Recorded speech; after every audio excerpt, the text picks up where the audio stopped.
Misiones de la Flor se funda en 1966 con 3 socios.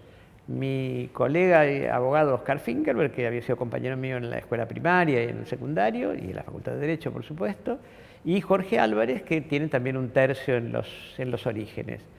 La fundación es en el 66, se empiezan a preparar los primeros títulos y por sugerencia de Piri Lugones, que era asesora de Jorge Álvarez, una periodista de una historia brillante como periodista y como escritora, y que después se presentaba a sí misma como nieta del poeta e hija del torturador, porque era hija del comisario Paul Lugones, famoso por haber inventado la picana eléctrica, la Dirección de Orden Político y Social.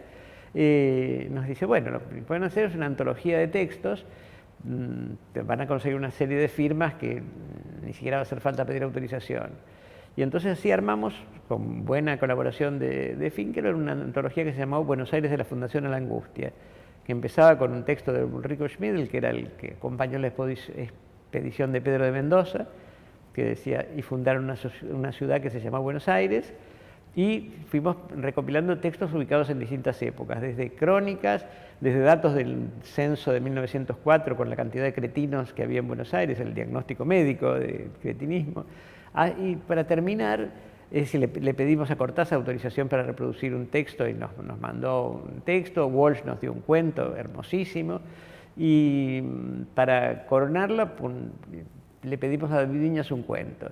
Y es un cuento de política ficción ambientado en Buenos Aires del futuro, donde las masas llegaban acaudilladas por Armando Tejada Gómez a cantar canciones socialistas al obelisco, que era un disparate que se llamaba Buenos Aires, primera capital socialista de América Latina. El libro no tenía título, estuvimos pensando, era muy complicado porque no tenía ninguna coherencia el contenido. Era un rejunte interesante, pero no. Y un día estábamos en la cervecería Edelweiss, que tenía en ese momento una ventana a la calle, un vidrio que ahora está cerrado, pero en verano, con Álvarez y con algunos amigos pensando títulos, y en ese momento pasó Viñas por la vereda, porque él frecuentaba la librería de Jorge Álvarez, que estaba en esa cuadra, en Talcahuano, casi Lavalle. Y entonces le contamos de qué se trataba, y con la suficiencia y su estilo de siempre dijo, pero viejo, eso es Buenos Aires de la Fundación a la Angustia. Y ese fue el título del libro.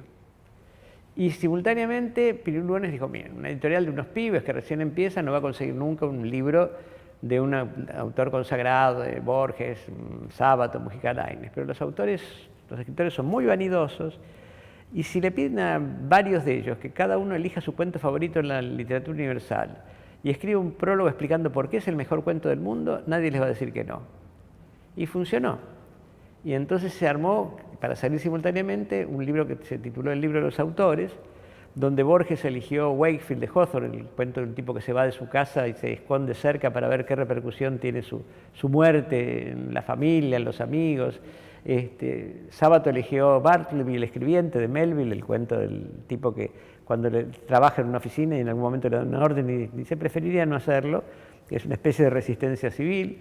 Walsh eligió un cuento anónimo vietnamita del siglo XVII que creímos que era un invento de él hasta que mucho tiempo después descubrimos que estaba en una antología de relatos orientales que él lo había adaptado, que se llamaba La cólera de un particular, que era una metáfora sobre la guerra de Vietnam que estaba desarrollándose en ese momento.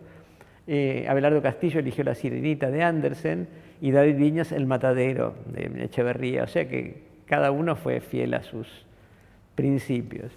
Muchos años después, ya en el exilio de Caracas, Borges fue de visita a recibir un doctorado honoris causa y quería presenciar un espectáculo muy brutal del campo venezolano que se llama Los toros coleados, que largan un toro y un tipo se mete el ruedo y agarrarlo de la cola para tratar de voltearlo. Generalmente el volteado es el tipo, y produce mucho ruido y polvo y gritos y demás. Tenía curiosidad por conocer eso, y un día fue a firmar libros a una librería que estaba en la esquina de mi casa. Entonces fui a saludarlo, obviamente él no veía. Les recordé quién era, que le habíamos pedido un cuento para tal cosa, que también le habíamos pedido a tal otro y tal otro. Y entonces, si yo ¿cuál elegí? Entonces le dijimos Wakefield de Hawthorne. ¿Y Sábato cuál eligió? Bartleby de Melville. Meneó la cabeza y dijo, el mío es mejor. O sea que es mi única anécdota con Borges, pero es muy típica de lo que era. Bueno, entonces con esos 2 libros largamos, es decir, como no había plata para un cóctel ni siquiera de medias lunas de inauguración, sugirió Piri Lugones que hiciéramos unas cajas con un artesano que hacía unas cajas forradas muy bonitas y mandáramos los 2 primeros libros a una lista de prensa que me armó Miguel Brasco, el periodista y escritor, que era muy amigo mío, que en ese momento se dedicaba a relaciones públicas en Ducilo, en una química importante, pero nos hizo una lista de prensa que jamás hubiéramos podido armar, no teníamos los contactos. Y bueno, esa fue la salida al mundo de Ediciones de la Flor en julio de 1967.